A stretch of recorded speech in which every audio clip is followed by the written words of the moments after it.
कहानी के आखिरी हिस्से में माहौल बदल जाता है। अब यह दर्द की चीख नहीं, बल्कि यादों और सब्र की खामोश आवाज बन जाती है। सालों बीत चुके हैं कश्मीरी हिंदू एक्सोडस को, वो दौर जब हजारों परिवारों को अपनी जमीन, अपने घर, अपनी जड़ें छोड़नी पड़ी। अब फिल्म का मुख्य किरदार, जो अपने पिता की तरह एक कामयाब डॉक्टर बन चुका है, एक नई जिंदगी जी रहा है। उसके पास इज्जत है, पहचान है और समाज में नाम है। मगर इन सब के बीच उसके अंदर एक खालीपन है, ऐसा खालीपन जो किसी भी सफलता से नहीं भरता। उसके क्लिनिक की दीवारों पर सर्टिफिकेट और मरीजों की मुस्कुराती तस्वीरें टंगी हैं, लेकिन उसकी नजरों का ठिकाना हमेशा एक पुरानी तस्वीर होती है। उसके बचपन के घर की तस्वीर, लकड़ी की खिड़कियां, आंगन में खड़ा चिनार का पेड़ और वो गुलाब के फूलों की खुशबू, सब उसी तस्वीर में कैद है। उस तस्वीर के साथ ही कैद है उसका अतीत, उसकी मिट्टी, उसकी आत्मा। शाम को जब वो खिड़की के पास बैठकर चाय पीता है, तो डूबते सूरज की सुनहरी रोशनी उसे फिर से अपने गांव की याद दिलाती है। वो सफरन के खेत, वो माँ के हाथों की खुशबू और मंदिर की घंटियों की आवाज, जो अजान के साथ मिलकर पूरे वादी को पवित्र बना देती थी। मगर वो दिन अब सिर्फ सपनों में आते हैं। उसे आज भी वो रात याद है, जब सब कुछ बदल गया था। कर्फ्यू की सायरन, डर से भरे चेहरे और वो भीड़ जो नारे लगा रही थी। उसकी माँ ने उसका हाथ कसकर पकड़ा हुआ था। उसके पिता की आंखों में आंसू थे जब उन्होंने कहा, बस उतना सामान ले लो जितना उठा सको। उस एक पल में उन्होंने सिर्फ घर नहीं छोड़ा, उन्होंने अपनी पहचान, अपने भगवान और अपने सपने भी पीछे छोड़ दिए। उस रात वादी कश्मीर जल उठी, वो जन्नत जहन्नुम बन गई। अब दशकों बाद भी जब वो एक कामयाब इंसान बन चुका है, वो जानता है कि उसकी आत्मा अब भी उसी रात में अटकी हुई है। हर बार जब वो आंखें बंद करता है, वो फिर से उन्हीं गलियों में चला जाता है जहां उसकी हंसी गूंजती थी, जहां उसके दोस्तों की आवाजें आती थीं, जहां उसका बचपन जिया करता था। उसका बेटा अब बड़ा हो गया है।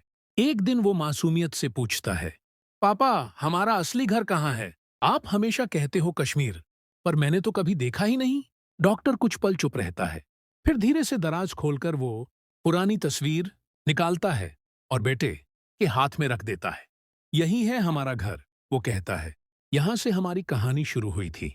शायद किसी दिन तुम वहां वापस जाओगे, मेहमान बनकर नहीं, अपने घर लौटने वाले बनकर। उसकी आंखें नम हो जाती हैं, मगर वो मुस्कुराने की कोशिश करता है, क्योंकि कुछ दर्द ऐसे होते हैं जिन्हें सिर्फ दिल ही समझ सकता है। फिल्म आगे बढ़ती है और अब एक लंबा मोन्टाज दिखाया जाता है। भारत और विदेशों के अलग अलग कोनों में बसे कश्मीरी पंडित परिवार एंथुबोई सेकिंसरान।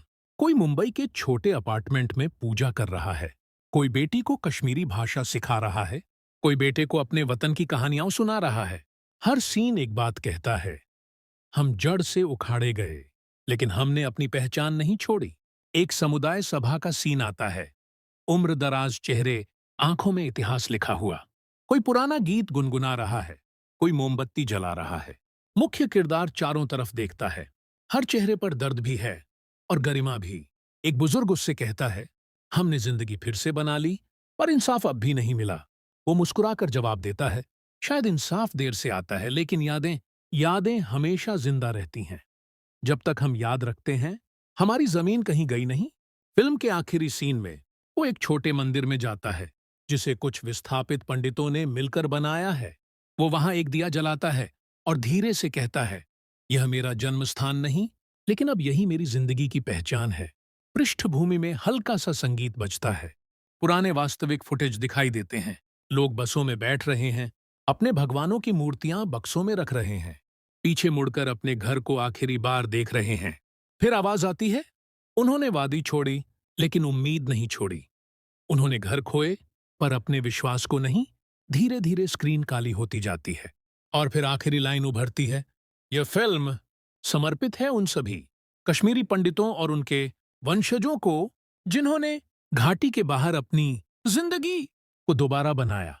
आज भी ज्यादातर कश्मीरी पंडित परिवार इंसाफ का इंतजार कर रहे हैं और उस वतन की ओर देख रहे हैं जिसे वो कभी अपना घर कहते थे। स्क्रीन पर सन्नाटा छा जाता है। फिल्म खत्म होती है, लेकिन एक दर्द, एक सवाल, एक उम्मीद सब कुछ दर्शक के दिल में छोड़ जाती है। ये कहानी सिर्फ एक इंसान की नहीं, ये पूरे समाज की आत्मा की कहानी है। एक ऐसी कहानी जो सिखाती है कि जब जमीन छिन जाए, तब भी यादें नहीं मिटती। कभी-कभी याद रखना ही सबसे बड़ा प्रतिरोध होता है।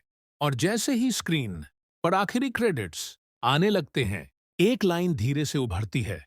ऐसी ही भावनाओं से भरी सच्ची और गहरी मूवी एक्सप्लेनेशन के लिए सब्सक्राइब करें सिनेमा डिकोड, जहां हर फिल्म को सिर्फ समझाया नहीं जाता, बल्कि महसूस किया जाता है।